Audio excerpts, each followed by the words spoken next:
This is the Drake Insights Podcast, your weekly dose of cutting-edge senior living marketing insights. Join me, your host, Natasha Drake, for bold ideas, proven strategies, and inspiring stories straight from the experts. Tune in and let's conquer the senior living marketing landscape together. Hey guys, welcome back to another episode of the Drake Insights Podcast. I am your host, Natasha Drake from Drake Strategic. Let's get started. So on today's episode, we're going to dive a little bit into 2025 digital trends, and not really trends because you've heard of most of these, but really what's most important of all the things you've heard, changes, innovations in the digital world. What is most important to take a look at for you to know as you're working with digital agencies and other marketing agencies and changes that are happening with things going on with AI, generative experience, ChatGPT, all the things that we'll explain more later. But what is it you have to hone in on, really understand, and how that can change your search results, your paid search on Google, and the results and the conversions you can expect. So I don't know if you saw it, but Workshop Digital has released their top trends of 2025. If you haven't seen it, check it out on LinkedIn. And I was really interested to see all the things that they had to talk about. And we're not going to have time to go through all of those trends today. We're going to talk a little bit about them, but really dig into the top SEO and paid search trends and changes that we're seeing, like I just mentioned, with innovation. And so I brought on our expert from Workshop Digital, a co-founder, Andrew Miller. Welcome to the podcast. If you wouldn't mind introducing yourself. Yes, hello. Thank you, Natasha, for the awesome intro. Happy to be here. I'm Andrew, one of the co-founders at Workshop Digital. We're a digital marketing agency based in Richmond, Virginia, but obviously gone hybrid, gone remote, and now spread out all over the country. We've been around formally since 2015 for about 8 years prior to that as separate companies. Whole different origin story. But today, most people know us as a B2B and lead gen focused agency with really, really smart people doing kick-ass work in SEO, paid media. We do a lot of work across a variety of industries. We have a long history with senior living and have worked with Natasha and your teams in different instances along the journey. It's great to reconnect. Thanks for having me. Yeah. I should have mentioned that before. Yeah, we worked together, I think a little over 10 years ago with some of my biggest clients back in the day. So we've had some great success with Workshop, some great innovative strategies. So I'm really excited to hear what you all are doing and some feedback you have. So thank you again for being on. If you wouldn't mind, can you just kind of delve into some of these top trends, kind of give highlights for the listeners today of what you all mentioned, and then we'll dig in further after that. Sure. Well, I'm glad we're calling them trends and not predictions, right? Prediction posts are running rampant this time of year. The last thing we need is more predictions. What we like to pay attention to is things that are a little bit more established that we can measure, we can actually put some strategic thinking into and take advantage of rather than just crystal ball prognostication. So for us, the trends that we're paying most attention to are going to be pretty familiar to industry veterans, but if you're not as tuned in to the day-to-day digital marketing environment that we're working in now, these might be useful for you. There's always a trade-off. Right now, we're really paying close attention to the trade-off between personalization and data privacy. Right? This is evolving very, very quickly. There's a sweet spot, we believe, between being helpful and being creepy. Technology is advancing a lot faster than consumer adoption and regulation. So, watching where your data privacy practices are falling on that spectrum is going to be super important for brands going forward. Another one that's really interesting now, especially in the evolving world of AI, is voice search optimization. Voice search has been around for years, right? We all have devices, wearables that we can speak to, and little AI agents in our pockets that we can chat with sometimes. But it's growing, and it's especially growing on a generational basis. So there are younger consumers or budding consumers out there that have grown up with voice search. My kids are examples. Right. They speak to their phones more than they type to their phones these days when they're trying to find information. Yeah. I think that's a signal of where things are going. And really, what does that mean for us as SEOs or digital marketers? It's paying attention to the way that search behaviors and patterns are changing, right? So there's more natural language based queries being served or processed now, because that's how people are talking. They're personifying their devices and speaking to it almost as a co-pilot rather than a search box. So something to watch out for there. I think maybe the last one I'll touch on is the quick change of pace in analytics, specifically marketing analytics and the integration of AI tools. We can't go a week without hearing updates on new technologies, new platforms, new bots, new agents that are coming along and promising a lot of sizzle. The stake is still the data. There still needs to be a human in the loop in analyzing, interpreting, drawing insights and informing strategy. But AI is quickly carving out its own value proposition as that co-pilot for our human analysts. So we still really believe in the power of AI plus humans. I don't think we're anywhere near the replacement phase where they're going to take our jobs. So that's what we're looking at in 2025. These trends are going to continue to evolve, but I think we'll probably be talking about some of them going into next year as well. Yeah, awesome. Thank you for going through that. And I think a lot of these terms are buzzwords that people are hearing a lot about. And I think a lot of the people that I've met with and spoken to maybe don't really understand the full implications of what they mean. And so I wanted to clarify that. It's another reason why what we're going to talk about today is, you hear a lot about AI, ChatGPT, okay, but how does this actually changing the way our SEO works, the search engine works, our paid ads? I think there's just a lot of buzz about, yeah, it's cool. It types in, it comes up with things for you, right? But not really understanding how on the back end that's really going to change the way and you'll go into this more, but the way you're doing your content and the way you're doing search. And just like you mentioned, the way that users are searching. When I know what I talk into my phone is not what I would be typing into a search query, right? So I'm assuming that that's then going to change how it pulls content and where it pulls it from. So if you wouldn't mind digging in first a little bit to the SEO changes we've talked about in terms of how these technologies are going to affect that. Sure. Yeah, and I'll start with kind of a context that we're all familiar with, right? If you've been using Google for a number of years, you've seen the evolution of how they present search results. So what happens after you type that query into a search box? And I'm talking about, of course, google.com, the web interface that we're most familiar with. So we'll kind of stick in that frame of reference for now. Right. It used to be 10 blue links and then those 10 blue links and a few ads. And now it's a whole mishmash of different types of search results that have evolved over the years to include questions that are commonly asked, suggested search queries, of course, shopping results and maps, and all sorts of like rich search results or search features, as we call them. Mm-hmm.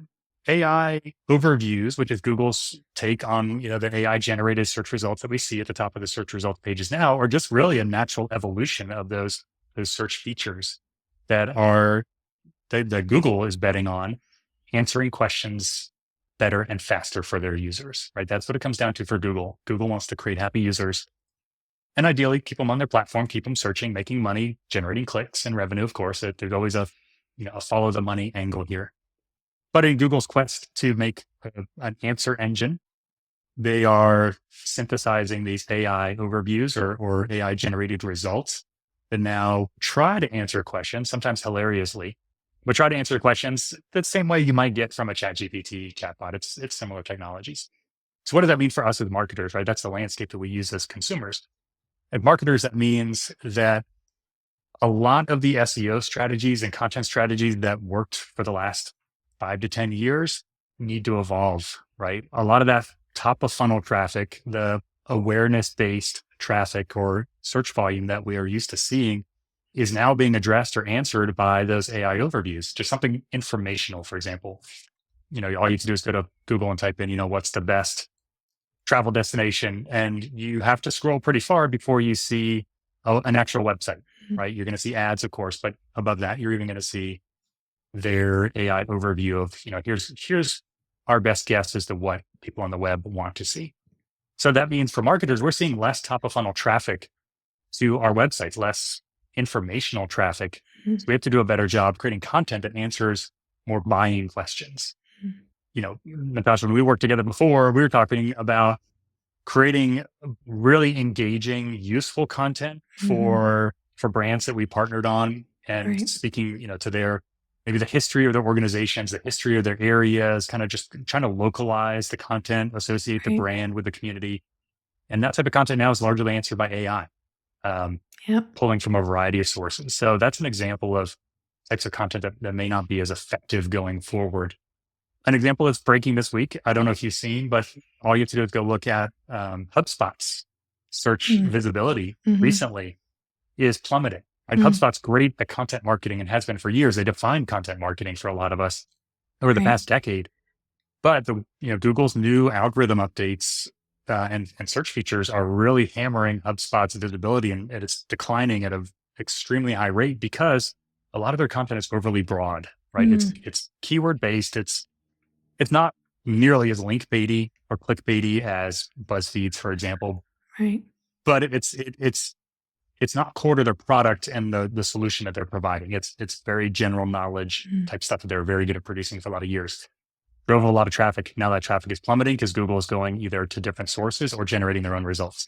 Mm. So, HubSpot still ranks well for CRM related searches and Right. product related searches, but that's another example of a content producer Mm. that's suffering right now in a way. But you know, where do we go from here? And I'm not going to speak to HubSpot strategy, but where I would go from here, where we're going from here with our clients, is leaning into the expertise, the authority that you have as a brand, as a subject matter expert, and really focusing in on what your consumers want when they're ready to research and buy. That's not unique or proprietary to us, but that's what we're seeing working well now is a middle to bottom of funnel type content that Mm. helps people make a final decision and encourages them to, of course, choose your brand or your product or service over a competitor. But it all has to be based on something unique that you're bringing to the party, right? Your experts, your point of view, your perspective, your trust factors that elevate your brand above your competition. It's a very long-winded way of saying, quality content still matters, and it matters more than ever. And how Google is defining that quality component is evolving to favor more, more human driven, Mm. expert level content, not the AI generated mishmash that any of us can create with a few prompts in the chat GPT. Yeah. And you may be talking about this shortly, but what is the biggest change? The biggest change here is we used to write content specifically for keywords. So we would know, okay, in senior living, for independent living, whatever, we want to make sure we plug in these words right into our content, right? And obviously we know we've talked about the past few years that has changed into phrases, and then it's answering questions. And so is that something that's, I want to make sure that that's clear. That's a big change of the way you're writing your content. I think it's what you're saying is, first of all, knowing your target audience, who is searching for you, who do you want to be searching for you, right? And what are the specific things what are questions they want answered in terms of what your community provides? Am I saying that correctly? And so I'm just trying to think of how this is so different. So for example, if we wanted to attract someone who's looking at a life plan community, we might write a blog or something specifically about life plan communities, the care they offer. But is that still the same, or is the way you're writing that content different than maybe you would have written that blog before? I want to make sure I'm clarifying that. Sure. Is it still the same? I'll give the traditional SEO answer, kind of yes and no, or it depends. Okay. Keywords still matter, right? Mm-hmm. Searches are still largely keyword based. There's Mm-hmm. intent there. So we can't ignore keywords, of course. We have to match search intent to the content we're providing. But to your point, the format, the presentation of that content matters more now. Okay. And not the visuals. I think the harder concept for a lot of marketers to understand is it doesn't really matter how you present the content. It's the depth, the quality of the content Mm-hmm. that Google's looking for. Mm-hmm. I mean, think of it this way: if you're Google, you can discover thousands of articles about any one particular topic, and they're all reasonably subject matter. They're focused on the right subject matter. They have the right keywords. They have the right content. Rule of thumb is if you can go to ChatGPT and prompt it to write a blog post, then anybody else can, and they already have, right? There's Mm-hmm. nothing unique or proprietary in there. So where we're seeing the best results with our clients, and then your example is leaning into the things that are unique and proprietary to your community or your Mm. brand. That can be your experts, it could be your staff, your healthcare providers. It could be your residents. It could be the community members, right? Each of them has a story to tell. Each of them brings a unique perspective and diverse experience. All of that boosts the uniqueness, Mm-hmm. the credibility, and a little bit of the authority component that Google's looking for as well. And I'm throwing around these terms. I'll back up. Google employs thousands of humans around the world to rate their search results as part of this feedback loop to generate better search results. And these human raters are given guidelines to help them clarify, what's a good website that should be in our search results, or what are good search results that reflect the true intent of the query, and what's not. These aren't ranking signals. This isn't the algorithm, but these are guidelines given to humans. And the acronym that's in there in black and white that any of us can access, it's on the web, it's not secret. The acronym is EEAT, or expertise, experience, authoritativeness, and trustworthiness. So that model is what Google's looking for, and the humans are there evaluating as best they can. Who's the expert, who's the authority, who's trustworthy here, and there's a variety of suggestions under each of those criteria that I would encourage folks to go find and read through. Some quick examples that we see working well: proprietary research, right? Yes, we can cite public sources, but if you can go do your own qualitative or quantitative research and publish those results, again, that's unique. That's something you're bringing that Google hasn't seen before. That could play in your favor. You may have been around for 50 years or 100 years, or maybe you win every industry award or certification under the sun, or you have raving fans and residents or customers that love to tell their story and share their story. Lean into that, right? Build that credibility, that trustworthiness using those signals. So every brand has some differentiation they can bring to this equation. And that's our job, is to help tease that out and figure out which of those to emphasize and which ones we need to strengthen a little bit. And that's important specifically too for the listeners in the senior living industry specifically, because before it was very broad. Everyone was writing kind of the same types of topics with those keywords put in there to make sure that they're ranking for a specific keyword. But what you're saying, and what I want to make sure everyone's hearing, is it needs to be very customized. It needs to be unique, in depth, right? Real information that's different, maybe specific to the specific area people are searching to, not just a broad example.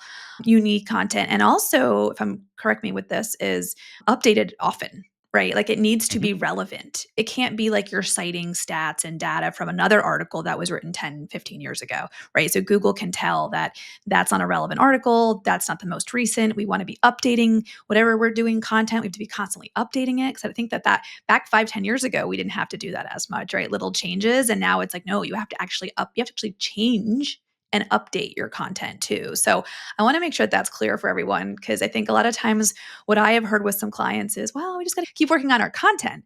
Yes, that's true, but it's a little bit different in terms of the way the AI is pulling that. And I wanted to make sure I clarify if I'm saying that all correctly. Absolutely. Yep. Okay. Freshness matters as well, right? It's not one of those EAT acronyms, of course, but it does matter, because we all, again, we're all Google users as well. We want the most relevant, fresh results, right? And we quickly identify when something's a few years out of date. I mean, I can't stand that and this actually happened not too long ago, when you're searching for something and you find an article and then you're like, this was written 5 years ago. Like, well, this is not helping me, right? I read the article and all of a sudden I saw the date and I'm like, this is, in our industry, that's a huge change in those amount of years. So, and then in terms of, I don't know if you have any more to add here, but I'm just going to ask in terms of voice search specifically. And I think you mentioned it, touched upon it, but I want to clarify how that's changing the search query, because the way people are talking into it and how they're asking, or maybe like the in-depth specific question they're asking, is different than like senior living near me. It might be like, right, hey, I don't want to say her name because she's in the room, who, in terms of technology, who I'm talking about, find what's the closest assisted living in Washington Crossing, Pennsylvania that offers high level dining, whatever, something like that, right? Where someone most likely wouldn't type that in, but as I'm thinking and talking, I might say a query more specific like that. Is that correct? It is. Yeah. That's a good example of like a lower funnel, high intent, transactional type search query, right? Right. You would expect a different type of search result for that, whether it's through voice or web search, than you would if you were just saying, tell me about my parents are getting old. Like, how do I help an aging parent who's having certain types of issues? Or like, give me some advice to help navigate some of these challenges that children and adult children are facing. That's a good one. Yeah. So like that, that's the kind of conversational way that people are starting to use. It's technically grouped under voice search. But where this all ties together, to your point, there's a lot more of these responses now that are generated for voice search commands are actually those AI generated amalgamations of content. So they're trying to actually answer a question for you without having to click through to a community website for specifics, right? That's the challenge we face as marketers, is a lot of these different types of search features now, not just voice search and not just AI overviews, but they're grouped under what we call zero-click searches, where Google, or the search engine that you're using, we're using Google, but it's interchangeable with others, of course. The search engine presents you the information you're looking for, and you no longer have to click through to a website to get that content or get that information. That's dangerous for us, or challenging for us as marketers, I should say. And that's that top of funnel informational type query that we're seeing less volume from these days. Right. And correct me if I'm wrong. Sometimes though, and maybe this is not true, but in those generative search on the top, sometimes it does cite, right? Like it'll cite if there's specific facts or things that are in that, it'll cite where it came from. And that's great, right? If your site shows up specifically as cited by Google. Am I saying that correctly too? Yep. Okay. Yep. You'll get the citation. You'll get the link. There'll be a little, currently, this could all change, but right now there's like a little hoverable tooltip link icon in most of these platforms that will link you through to one of the underlying sources. And that's where you want to be as a brand. That would be ideal. Yeah. Right. So no, that's helpful. And before we go on to the next question, I do want to make sure I point out that all of this just goes to show how much content you have to have on your site. I talked about this a little bit in my website episode. One of the big hot buttons in senior living is how much to give, how much information to give. Do we list pricing? Do we not list pricing? We're afraid to list that. We don't want to give everything away. We want them to come and tour. And it's just something that I'm very passionate about. We have to just get on board with. We have to have the information relevant and on our site because people are searching for it. As you can see, they want all the information. It's more about self-selecting and self-sales now. So just wanted to throw that in, that it's really important to make sure we have as much of that content because they're going to quickly go somewhere else if you don't have it listed on your site. And if you don't write, what are the averages of prices in your area? And ours is here. And they can get that information somewhere else. So make sure they're staying, top of funnel and on your website. Well, maybe it's worth pointing out too, what complicates this, because everything you said is 100% true. We're talking about a funnel or a customer journey like it's some linear path, right? There's only one line from point A to point B. We all know that's true. So I think we're working on the assumption like the content should surround the customer journey. It's not necessarily that linear path that we all would love it to be. Yeah, right. Correct. Yeah, I mean, we talked about this in the last episode where someone could contact a community 6 times from 6 different ways at different times of their path. So a lot of times I'll hear, oh, well, the social media lead wasn't a good lead. Well, that could be their 6th time. They've already been on your website. They already searched you. They already saw your ad. They already saw your direct mail, right? So you don't know where they are on that journey. So let's make sure we have the content for them and what they're looking for, depending on which touch it is they finally landed on your website. Okay, so my next question I'm going to ask is more about paid. So you talked a little bit about that and paid search. And this interested me because I wasn't really aware of a lot of this. So, the changes with AI specifically on paid search and how that's changing for listeners to hear about today. Yeah. So paid search, Google ads, Microsoft advertising, even Meta, Facebook and Instagram ads, and every platform now has been using AI behind the scenes for years, right? It's something we've co-evolved with on the paid media side, whether we realize it or not. AI has taken over more of the mundane day-to-day tasks like bidding optimization, in a lot of cases, audience creation or audience selection, creative rotation and testing. Now they're getting into creative generation, ad copywriting, image generation, that type of thing. So it's been a longer period that we've had time to get used to this on the paid media side. And it's not without its, pitfalls. There were years where Google was trying to automate more of this stuff, but the machine learning, the models weren't there yet. Like humans could still dramatically outperform some of these AI-driven advancements if you knew what you were doing. Now that in the last couple of years, that tide has shifted back. The machines have started to win again, where they have so much more data. They can process it so much faster. They can target audiences better. They can build better bidding models, ultimately optimizing for better ROI or return on ad spend than a human can. So where did that leave us? That's always the interesting part. Okay, what does that mean for us as humans? Right. And I think where this conversation always goes for us is like, okay, well, humans are still better at strategy, still better at drawing Mhm. insights and informing strategy and defining, what do we want to test? How do we want to test? How do we connect all of our different data sources on the back end to feed more information back into the algorithms to give them the best quality data? And then, of course, QA, QA, QA. AI Mhm. is not perfect. It's not going to win 100% of the time, even if its success rate is over a human is 85% of the time. Mhm. There's 15% of the time where it's going to go off the rails. And if you don't spot it and stop it and course correct, all of a sudden, Right. we look back at it, we've taken our eye off the machines. Right. So that's our general philosophy. It's not surprising that a lot of people aren't aware of that or Right. aren't adapting to it. Well, and I think there's a lot that, especially in this industry, people aren't aware of how paid search works. I mean, right? You hire a digital agency. Here's the spend. Here's where we're targeting. You kind of see it back. So I think it's important to understand that this is being used a lot on the back end. That that you're now saying that actually AI kind of leading and having a little bit of dependence on it. We kind of need because of how much data they have that we may not have or using their data and our data, but that in terms of the bigger picture, the overall strategy and kind of partnering with AI somewhat, is that the right way to say it? Like Yeah, we're monitoring absolutely. AI, but we're still using it. And I think we have to kind of get behind that. Otherwise, and I think what you're saying is because the results that they're able to get with the data that they have and the way that AI, it knows how to target specifically for your ad, you have to use that, but we have to be careful and monitor and be strategic about it. That's right. Okay. Yeah, you wouldn't let Alexa babysit your Yeah. kids, right?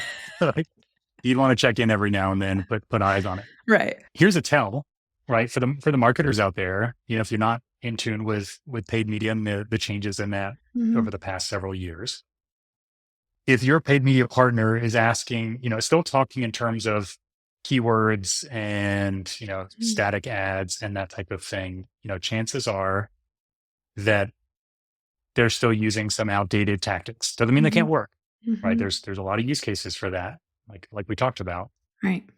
where we're finding the most fruitful conversations with our clients, and what I would encourage people to look for, is partners that are digging more into the business side of things.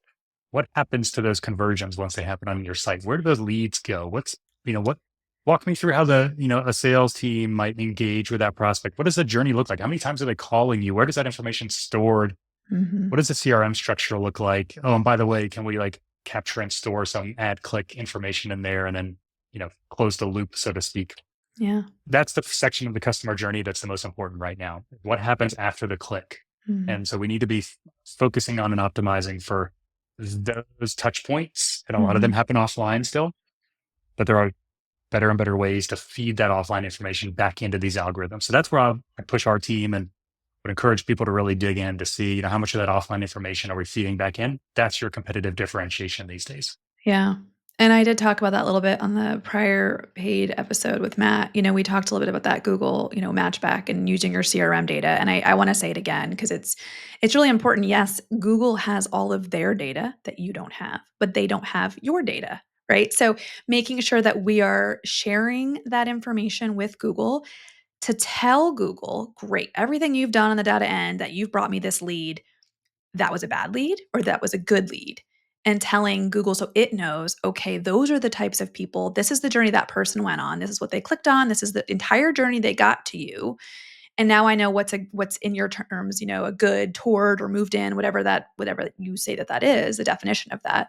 We need to be giving that to Google and AI so that we're working together. It really is like a partnership, which is kind of crazy and scary to say, but that's kind of now how I'm seeing it. Is it's not them versus us, it's a partnership, and how do we work together on the data they have and the data we have to have higher quality leads, less, not, you don't need to have so many. It's more about quality than a huge quantity, right, for your sales teams to work with. So, Absolutely. yeah, that's really interesting to me. So, I do want to ask, what is your slash workshop digital's, point of view, opinion on all of this, like with AI and the growth and how you all have, I mean, you've had to make changes, I'm sure, in the past 5 years of how probably every year, every 6 months, right? With some of these Google algorithm changes, like you're Mhm. constantly having to adapt and change and help educate your clients. And so what's your opinion or take on all this?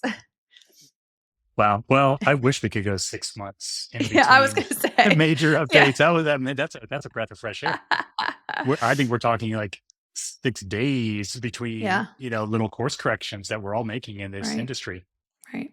Our philosophy is borne out and has worked for us over the past couple of years as we've been leaning into this, is that humans plus technology, humans plus AI are generating better outcomes, of course. We have to equip our humans to think differently with the new tools that we have. Otherwise, we will be obsolete, right? A Mhm. digital marketing agency that doesn't evolve quickly will be replaced by either other agencies or platforms that are using more AI, or we'll quickly become so inefficient and ineffective that Mhm. we lose all of our clients, right? That's not from the agency perspective. If you're an in-house paid media practitioner, same rules apply. Right. So our DOV is, of course, like you said, it's a co-pilot for us, right? Sometimes it's a sounding board. It's a way to quickly aggregate and analyze data. But our philosophy is test and learn quickly on different AI tools, like not just Chat GPT or not just the ones that are integrated into Google Ads these days or Meta Ads. But when we hear about something that's evolving that might be a good fit, we're quickly jumping in and giving it a solid business case and seeing if these AI tools can bring something unique or proprietary to the conversation. Yeah. And sometimes we have to test and retest because their capabilities change Right. quickly. So lots of testing, lots of validation to make sure they can actually do what they say they can do. And most of them can't. Spoiler alert. There's a lot of AI tools that make big claims, but they can't back it up. And then retraining, reframing our conversations internally with our clients about like updating, modifying workflows and processes now to incorporate more AI just to speed things up and make it more efficient. The end Right. result of that is we have humans with more time for strategy and strategic conversations and business level conversations and consultation, less time needed to analyze data, build charts, crunch numbers, and Yeah. go bid on individual keywords, for example. So Yeah. it's more fun, it's more engaging for the brain. Right. Yeah, I mean, this is one of the reasons why I always recommend, and I love partnering with people like you, and always recommend to clients and communities I work with. It's really important that you are working with an expert in this because it's changing, like you said. Like maybe I get updates less often than you do, but it's changing so frequently and evolving. I shouldn't say changing, evolving and growing and adapting, that you need to be partnering with someone who's an expert who can really walk you through these changes and make adjustments and tactics as you go, but partner with you on it. So so grateful for people like you and agencies like you that I get to partner with because it makes my life a lot easier as well. And then before we leave today, thank you so much for being on and, giving us all this valuable digital innovation insight. What are some actionable, key takeaways you want to make sure? We talked about a lot of things here. What are some key tips you want to make sure the listeners remember from today? Yeah. Well, number one, stay curious, right? If there's one innate human characteristic that will get us through any evolution in technology and AI, it's our curiosity, right? We have to know what questions to ask each other and what questions to ask of the data. So staying curious, asking good questions. And then, we have to understand, we have an obligation to understand how these technologies actually work, what their capabilities and limitations are. I think number two is, not all AI is created equal. Not all AI is actually AI. So don't take things on face value, right? Spend a little bit of time learning, there are great YouTube videos out there, but like spend a little bit of time learning what AI actually is, and just as importantly, what it isn't, and what Right. the inputs and outputs are, right? I think we all intuitively know by now, AI is only as good as the data it's trained on, Right. right? You can't ask a language model to do complex math, for Right. example. So just making sure you're using the right tool for the right problem is a big part of it. But that's one of the biggest things I see people getting wrong. So Mm, that interesting. level of familiarity is key. Well, awesome. Thank you so much, Andrew, for being on today and Workshop Digital. If anyone wants further insight into this, please reach out to me or to Andrew Miller at Workshop Digital. Happy to help you and walk you through this. And I know it helps me to walk me through it. So thank you again so much for being on today. Thank you, everyone, for listening to another episode of the Drake Insights podcast. I look forward to seeing you next time. Bye. Real quick, if you enjoyed watching the podcast today, please follow me and subscribe so you're notified for the next podcast. And if you have any questions or want to talk after about anything that Drake Strategic can provide for you, please reach out to me, call me, email me, or visit our website at drakestrategic.com.